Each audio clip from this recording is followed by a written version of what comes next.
Hello दोस्तों, स्वागत है आपका A to Z स्टोरीज पर। हमारे साथ जुड़े रहने के लिए हमें सब्सक्राइब कीजिए और बेल आइकन को ज़रूर दबाइए। गरूर, घमंड, अहंकार और मैं, ये राजे को रंग बना सकती है। एक शहजादी थी, उसके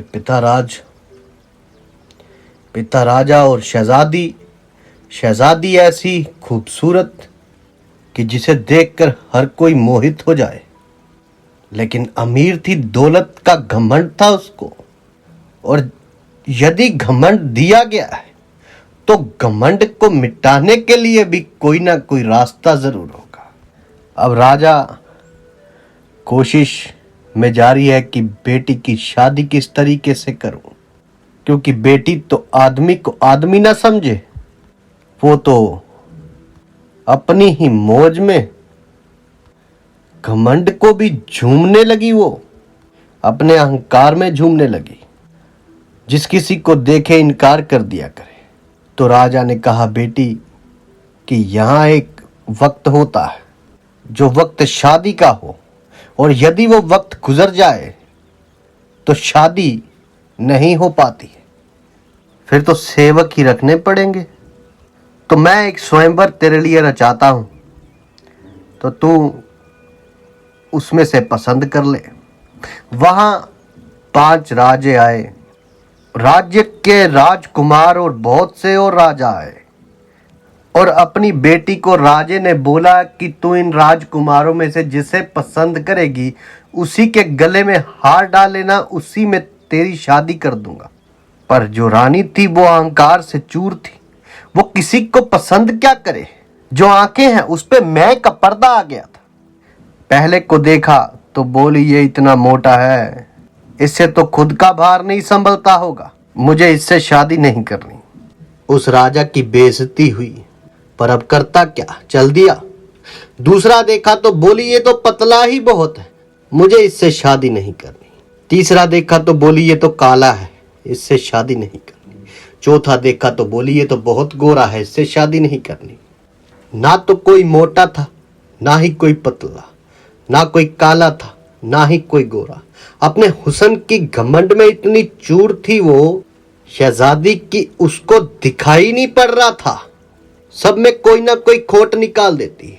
एक राजा बहुत खूबसूरत था, राजकुमार बहुत ही सुंदर था, लेकिन उसके मुंह पे दाढ़ी मूंछ थी। तो बोली, इसने मुंह पे क्या उगा रखा है, मुझे इससे शादी नहीं करनी। किंतु वो राजा अब बड़ा परेशान होने लगा, उसका पिता, कि दौलत तो थी मेरे पास, लेकिन मैं इसके संस्कार कैसे कर दिए मैंने। क्षणभंगुर में दौलत का जो आनंद था वो बिखरता दिखाई दे रहा था। हर पिता की यही चाह है कि उसकी बेटी किसी अच्छे घर में चली जाए, किंतु जब कोई ना मिला और उसकी बेटी को कोई पसंद ना आया तो राजा ने अपनी बेटी एक भिखारी के साथ शादी कर दी, धक्के से उसकी शादी करवा दी। हुआ यूं कि एक भिखारी गली गली मांगता मांगता राज दरबार पे पहुंचा, और वो गा कर मांग रहा था, चेहरा ढका हुआ था, लेकिन आंखों में एक कशिश नजर आई। राजे ने बोला कि मेरी बेटी से शादी करोगे। जब भिखारी ने दान मांगा तो बोला, मैं अपनी बेटी ही तुम्हें दान में दे दूंगा, कि तुम तो फकीर जैसे लगते हो, फकीरों जैसी हरकतें हैं, तुम फकीर बने हुए हो। ये मांगने वाले फकीर और होते हैं और खुदाई वाले फकीर और होते हैं, याद रखना।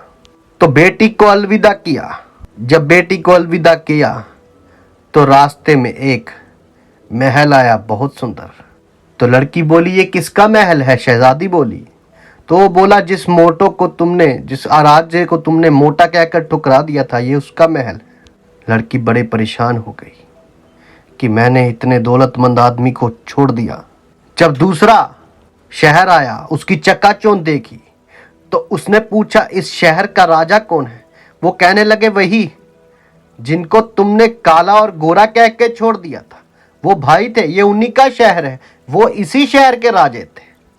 वो लड़की परेशान होने लगी और आगे चलकर एक छोटी सी झोंपड़ी आई, टीलों से बनी हुई, कानों से बनी हुई वो झोंपड़ी, जिसमें बारिश आए तो पानी ही अंदर आ जाए उसको देखकर बोली कि ये किस बदकार की है, ये इतनी गंदी झोपड़ी, इसके भीतर तो बारिश का पानी आ जाता होगा।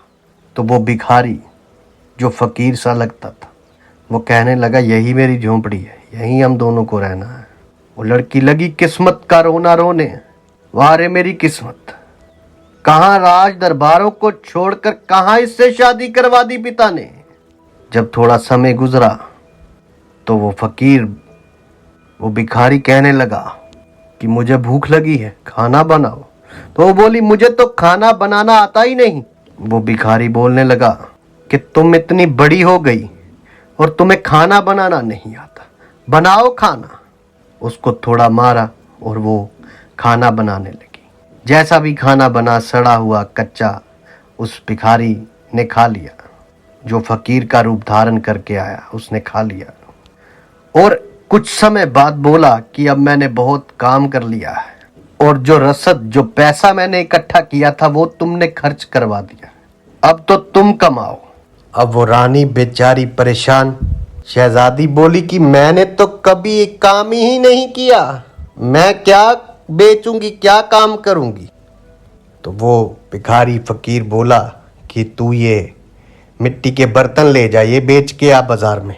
अब वो बेचारी किस्मत का रोना ढोती हुई जाती है बाजार में, तो बीच सड़क में ही मिट्टी के बर्तन रख देती है जिसे बेचने गई। वहां से एक राजा गुजरा तो मिट्टी के बर्तनों पे उसके घोड़ों ने लात मारी और टूट गए। रानी बोली, ये क्यों तोड़ दिए? वो शहजादी बोली, ये क्यों तोड़ दिए? तो वो राजा बोला, अगर माटी के बर्तन सड़क के बीच में रखोगी तो टूटेंगे ही। वो बेचारी मायूस होकर वापिस आती है और उस भिखारी फकीर को सारी बात सुनाती।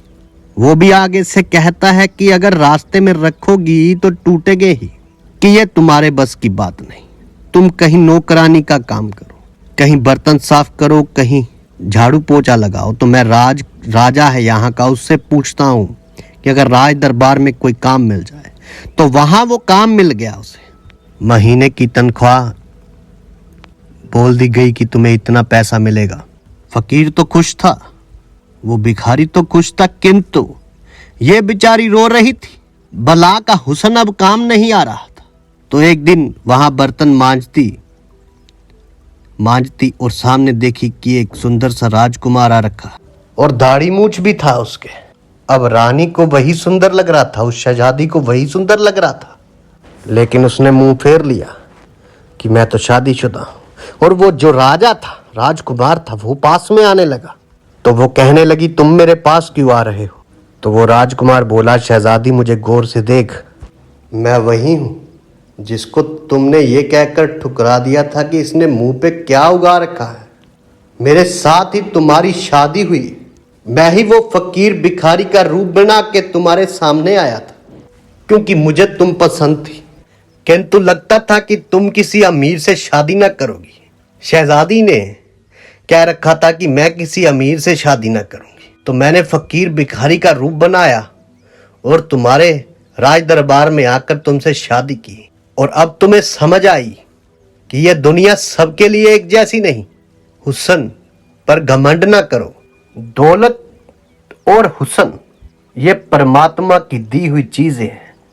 जवानी, यह सब कुछ परमात्मा का दिया है, इस पर अधिकार करो, किंतु इतना नहीं कि सब नीच, सब कीड़े मकोड़े दिखाई देने लगे तुमको। दौलत थी तो सब तुम्हें भिखारी दिखने लगे, हुस्न था तो सब तुम्हें भद्दे दिखने लगे। ऐसा घमंड मत करो।